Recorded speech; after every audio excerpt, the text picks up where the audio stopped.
तर hello guys, आज आमच्या इकडे आल्या एक काकू ज्या राहतात बेघर निवाऱ्याला, बडनेऱ्याला, जिथे ज्यांना कोणाला मुलं मुली नातेवाईक कोणी सांभाळत नाही, तिथे असे लोक राहतात.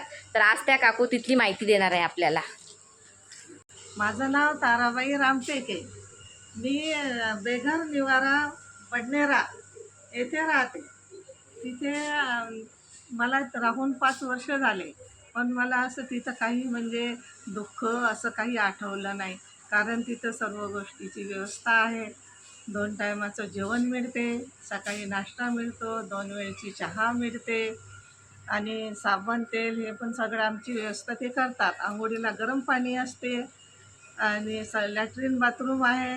आपलं आपलं स्पेशल पलंग बेड ब्लँकेट अंगावर सगळी काही व्यवस्था आहे. आणि आमच्या आरोग्याची व्यवस्था पण ते घेतात. आमचं दुखलं म्हणजे आम्हाला दवाखान्यात नेतात, दवाखान्यातून आणतात.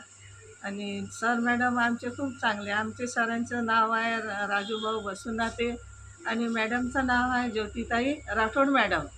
खूप प्रेमळ आहेत, खूप चांगले आहेत. आमच्या आरोग्याची व्यवस्था घेतात आणि स्वतःच्या हाताने आम्हाला जेवण वाढतात. कर्मचारी आहेत, पण ते स्वतः आम्हाला जेवण वाढतात. आणि कमी जर जेवण केलं तर ते म्हणतात की तुम्ही आज का कमी जेवण केलं, बरं नाही वाटत का, का एवढंच खाल्लं, म्हणजे इतक्यापर्यंत आमची काळजी घेतात. मग तुम्ही त्या बेघर साऱ्या आश्रमामध्ये का गेल्या ताई? मला कोणीच नव्हतं. मी राहणार घुसाडची आहे, पण काही घटना अशा झाल्या तिथे की मी जिथे राहत होती तिथे म्हणजे त्या घराला त्या घराची केली रेल्वेच्या लोकांनी, ते घर पाडले आणि मला घर नव्हतं. त्याच्यामुळे मी अमरावतीला आले. अमरावतीला पण मी राहिले, बिचू टेकडीवर गजानन नगरमध्ये राहिले. काही दिवस राहिले, माझी ओळखी छान झाली होती. पण तिथपण मला काही घटना झाल्या मी वरून पडल्यामुळे. तर मला राहायला सहारा नव्हता.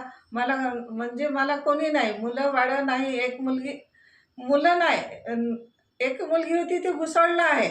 पण मला भुसावळला मुलीच्या घरी राहणं योग्य वाटत नाही. कारण पाहुणा हा 2 दिवसाचा गोड असतो आणि तिसऱ्या दिवशी तो कडू होत असतो आणि घरामध्ये वादावाद चालतात. त्याच्यामुळं असं वाटलं की आपलं मुलीचं घर चांगलं व्यवस्थितच राहिलं पाहिजे. आपला जीव काय, आपला एक जीव कुठं पण राहू शकतो.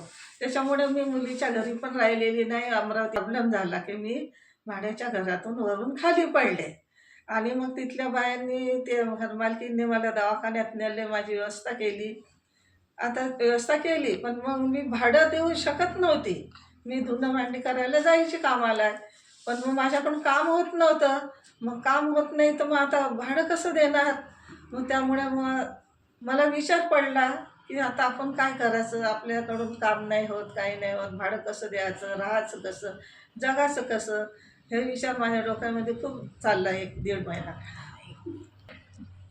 की आता काय करायचं. आता माझ्याकडून काम नाही होत, काही नाही होत, घरभाडं द्यावं लागल. तर तिथं माझ्या म्हणजे पुष्कळ बाया चांगल्या होत्या माझ्याविषयी, पण 2-3 बाया माझ्या म्हणजे सख्या बहिणीपेक्षा जास्त इतके मला जीव लावायच्या आणि इतकं त्यांनी माझ्यासाठी खूप खूप परिश्रम केलं. एक रंजनाबाई गायकवाड, त्यांनी माझ्यासाठी खूप इकडे तिकडे फिरले, हे बघितले आश्रम. आणि एक सुंतलाबाई आहे रंगारी, ते तर खूपच चांगले आहेत.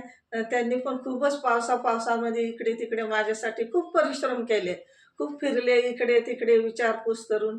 शेवटी मग नीडाताईने सांगितलं, नीडाताई तिथंच राहतात, तर त्यांनी सांगितलं की एक आश्रम आहे बडनेऱ्याला राजूभाऊ बसुनातेचा, तर तुम्ही तिथे जाऊन विचारपूस करा.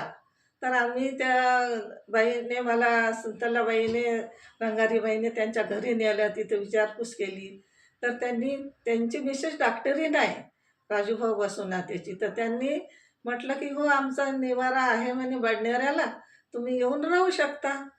तर त्यांनी ॲड्रेस दिला आणि त्या ॲड्रेसवर माझ्या ज्या बहिणी आहेत जिवलग इथे राहणाऱ्या, त्यांनी 2 बहिणींनी मला तिथे नेऊन पोचवलं निवारामध्ये. आणि तिथे मला परमिशन मिळालं की राहण्याचं, की तुम्ही राहू शकता. तर मी तिथंच राहिले.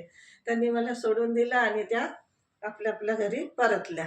आमचा आश्रम बेघर निवारा आधार शहरी खूप छान आहे आणि इतकं छान वाटतं की असं म्हणजे आम्हाला दुःख काही आठवत नाही की कुणाचं दुःख काही आणि डोक्यामध्ये काही आमच्या टेन्शन राहत नाही कारण आमचा दिवस असाच चालला जातो रात्र निघून जाते. बहीण भाऊ मैत्रीण सगळं सगळं नातं तिथंच जुळलेलं आहे. जुळले आमचे नाते तेच आमचं घर तोच आमचा परिवार बरोबर आहे. वा असं समजून आम्ही राहतो. वा